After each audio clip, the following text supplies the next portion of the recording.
He abused me. He struck me. He overpowered me. He robbed me. Those who harbor such thoughts do not still their hatred. He abused me. He struck me. He overpowered me. He robbed me. Those who do not harbor such thoughts still their hatred.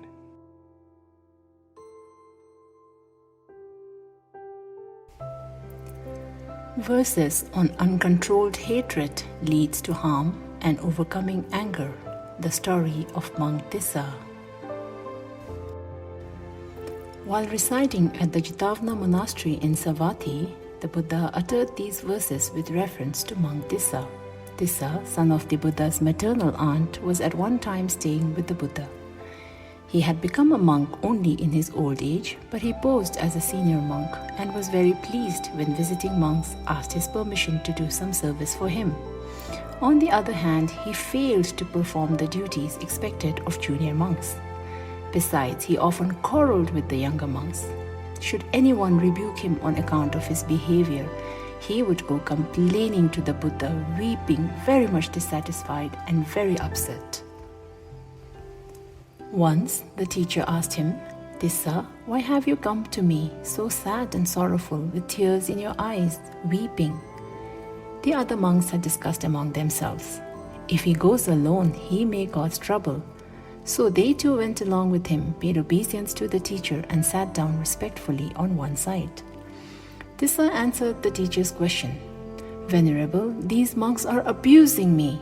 The teacher asked, "But where were you sitting?" "In the center of the monastery in the hall of state, Venerable." "Did you see these monks when they came?" "Yes, Venerable, I saw them." "Did you rise and go to meet them?" "No, Venerable, I did not." "Did you offer to take their monastic utensils?" "No, Venerable, I did not offer to take them." "Tissa, do not act thus. You alone are to be blamed. Ask their pardon." "I will not ask their pardon, Venerable," the monks said to the teacher. "He is an obstinate monk, Venerable." The teacher replied, "Monks, this is not the first time he proved obstinate. He was obstinate also in the previous state of existence." "We know all about his present obstinacy, Venerable, but what did he do in the previous state of existence?" "Well then, monks, listen," said the teacher. So saying, he told the following story. Once upon a time, when a certain king reigned at Benares, an ascetic named Devala, who had resided for 8 months in the Himalaya country, desiring to reside near the city during the 4 months of the rains for salt and vinegar, returned from the Himalayas.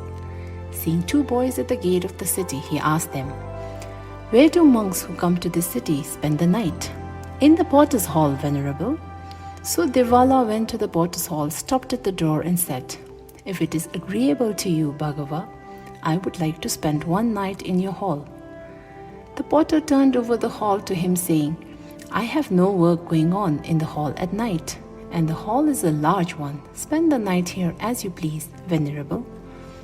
No sooner had Devala entered the hall and sat down, another ascetic named Narada, returning from the Himalayas, asked the potter for a night's lodging. The potter thought to himself, "The ascetic who arrived first may or may not be willing to spend the night with him. I will therefore relieve myself of responsibility." So he said to the ascetic who had just arrived, "Venerable, if the ascetic who arrived first approves of it, spend the night at your pleasure."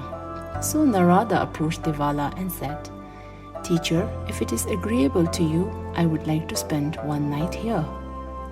Devala replied, "The hall is a large one, therefore come in and spend the night on one side." So Narada went in and sat down beside the ascetic who had gone in before him. Both exchanged friendly greetings. When it was bedtime, Narada noted carefully the place where Devala lay and the position of the door, and then lay down. But when Devala lay down, instead of lying down in his proper place, he lay down directly across the doorway. The result was that when Narada went out at night, he trod on Devala's matted locks. Thereupon Devala cried out, "Who is treading on my locks?" Narada replied, "Teacher, it is I." "False ascetic," said Devala. "You come from the forest and tread on my locks." "Teacher, I did not know that you were lying here. Please pardon me." Narada then went out, leaving Devala weeping as if his heart would break. Devala thought to himself, "I will not let him tread on me when he comes in also." So he turned around and lay down, placing his head where his feet had been before. When Narada came in, he thought to himself, "The first time I injured the teacher, this time I will go in past his feet." The result was that when Narada entered, he trod on Devala's neck. Thereupon Devala cried out, "Who is that?" Narada replied, "It is I, teacher." "False ascetic," said Devala. "The first time you trod on my locks, this time you tread on my neck. I will curse you." "Teacher, I am not to blame. I did not know that you were lying in this position. When I came in, I thought to myself, the first time I injured the teacher, this time I will go in past his feet. Please pardon me." "False ascetic, I will curse you." "Do not do so, teacher." But Devala, paying no attention to what Narada said, cursed him all the same, saying, "May your head split into 7 pieces at sunrise." Now Narada, perceiving that the curse would fall back on his brother ascetic, he felt compassion for him and therefore put forth the power of his meditation and prevented the sunrise. When the sun did not rise, the king had to intervene and ask Devala to apologize. Devala refused. Then said Narada to Devala, "Teacher, I will put forth my power of meditation and make the sun to rise. At the moment of sunrise, please keep a lump of clay on your head and submerge in water and rise in different places as you go your way." As soon as the sun's rays touched the lump of clay on his head, it divided into 7 pieces. Thereupon, Devala ducked in the water and came up in a different place and ran away. When the Buddha had given his instruction, he said, "Monks, at that time the king was Ananda, Devala was Tissa, and Narada was myself, when at that time he was obstinate." The Buddha advised them not to keep thoughts of enmity, for this could be only appeased by thoughts of friendliness.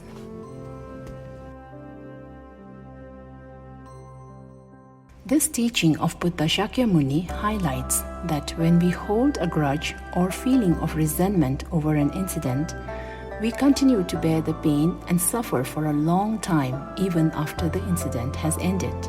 While the actual unpleasant incident may have taken place some time ago, but because we are still holding on to our resentment over the incident, it has the ability to give us pain and suffering. And all along, we are harming ourselves with the attachment to an incident that happened in the past.